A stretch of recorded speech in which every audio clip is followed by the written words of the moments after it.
Surat Katargam police સ્ટેશનમાં લોક દરબારનું આયોજન કરવામાં આવ્યું। પહેલીવાર પોલીસ દ્વારા સાયબર બાબતે લોક દરબાર 172 સાયબર ક્રાઇમનો ભોગ બનેલા વ્યક્તિઓ આ લોક દરબારમાં ઉપસ્થિત રહ્યા। આ ઉપરાંત સાયબર ક્રાઇમનો ભોગ બનનાર વ્યક્તિને 38 લાખ જેટલી રકમ જે તે વ્યક્તિને પરત કરવામાં આવી। લોક દરબારમાં સરકારી એડવોકેટ નયન સુખડવાલા પણ ઉપસ્થિત રહ્યા હતા। સુરત પોલીસ કમિશનર દ્વારા પણ લોકોને સાયબર ક્રાઇમ બાબતે માહિતગાર કરવામાં આવ્યા હતા। વર્તમાન સમયમાં સાયબર ક્રાઇમ એક મોટો પડકાર છે। નાની નાની રકમ લોકો ગુમાવ્યા બાદ પરત મેળવતા નથી। હવે ઝોન 3ના પોલીસ સ્ટેશનોમાં એક વડીલ પોલીસ ચોકી લોકોના રકમ પરત કરાવશે। નાની રકમ હોવાથી ફરિયાદી રસ દાખવતા નથી। આપ જોઈ રહ્યા છો સોમવાર time news channel, bureau report Surat.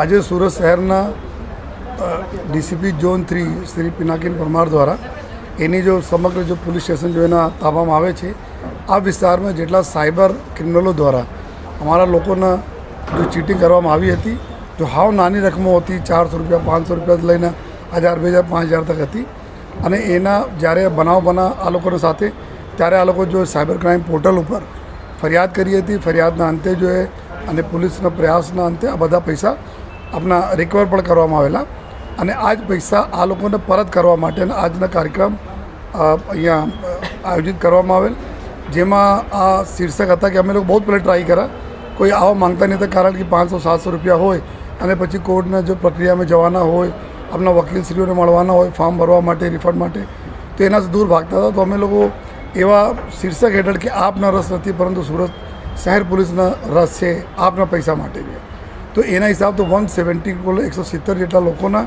કુલ 38 લાખ રૂપિયાથી આસપાસના રકમના ટોટલ જો આજે રિફંડની પ્રક્રિયા થઈ રહી છે, જેમાં અમારા જિલ્લા જો સરકારી વકીલ શ્રી નયનભાઈ સુખડવાલા સાહેબ હાજર છે, અને કલ્પેશભાઈ દેસાઈ સાહેબ જો આપણા પ્રાઇવેટ પ્રેક્ટિસ કરે છે એની પૂરી ટીમ સાથે અહીંયા હાજર છે।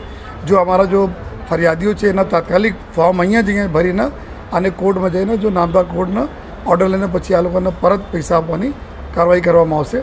અને હું એ આપણા 170 લોકો જો આજે આવ્યા છે એના આભાર માનું છું। આભાર એના માટે કે આ લોકો જો કમ્પ્લેન કરી પછી આ સાયબર ક્રિમિનલના પાછળ પોલીસ ગઈ, અને એના પછી જો અમે પણ ડેટા મળ્યા જોઈએ કે આ ક્રિમિનલ્સ ક્યાંથી બેસીને ક્રાઇમ કરતા હોય છે, એના બી એકાઉન્ટો ફ્રીઝ થયા, એના બી મોબાઈલ ફોન જો ડીએક્ટિવેટ કરાય, તો આ ભલે નાની રકમવાળા અમારા જો સાયબર વોરિયર્સ અમે એના બોલીએ છીએ, પરંતુ એના થકી અમે લોકો બહુ મોટા પણ એના કેસ નાના હોય, લેકિન એના કેસ થકી બહુ મોટા કેસો પણ ડિટેક્ટ થયેલા જોયા નથી જોઈએ। અને સાથોસાથ અમે આપણે પોલીસને બી ખબર પડી કે આ લોકો ક્યાં બેઠી કરતા હોય, જેથી ભારત સરકારશ્રી, રાજ્ય સરકારશ્રી અને પોલીસો અલગ જો પોલીસ હોય છે એના પણ એક આઈડિયા આવે કે હોટ સ્પોટ આપણા કઈ જગ્યાઓ છે જ્યાંથી આ લોકો ચીટિંગ કરતા હોય। સર, પોલીસની એક ટેગલાઇન છે, you are not interested but we are. આ ટેગલાઇન અંતર્ગત આપ જે હજુ એવા કેટલાક ભોગ બનનાર લોકો છે કે જે હજુ પોલીસ મથકે નથી પહોંચ્યા, એમને શું અપીલ કરવા માંગશો? અમે આપ બધા લોકો જોઈ શકો છો, આપને મીડિયાના મિત્રો માધ્યમથી આ બધા જોઈ શકો છો, આપને ભલે નાની રકમ હતી પરંતુ અમારા લોકો માટે કેટલી ઇમ્પોર્ટન્ટ હતી કે આપના બીજા પૈસા જતા આમાંથી રોકાયા। આપ એક લેટગો કરો તો બીજા ત્રીજા આપની ઉપર સાયબર અટેક થાય, તો જેથી આપે એક વખત એક્ટિવ થયા, આપના થકી જો ઘણા બધા લોકો બીજા પકડાયા લોકો, અને પછી પૈસા પરત મળે છે, તો બીજા લોકો સાથે જો બી આ રીતે બનાવ બનેલા છે, જો સાયબર ક્રાઇમ પોર્ટલ ઉપર રિપોર્ટ કરેલા છે, એના પૈસાને બી અમે લોકો બીજા ઝોનમાં બી ટૂંક સમયમાં આ પ્રકારના કાર્યક્રમ કરીશ।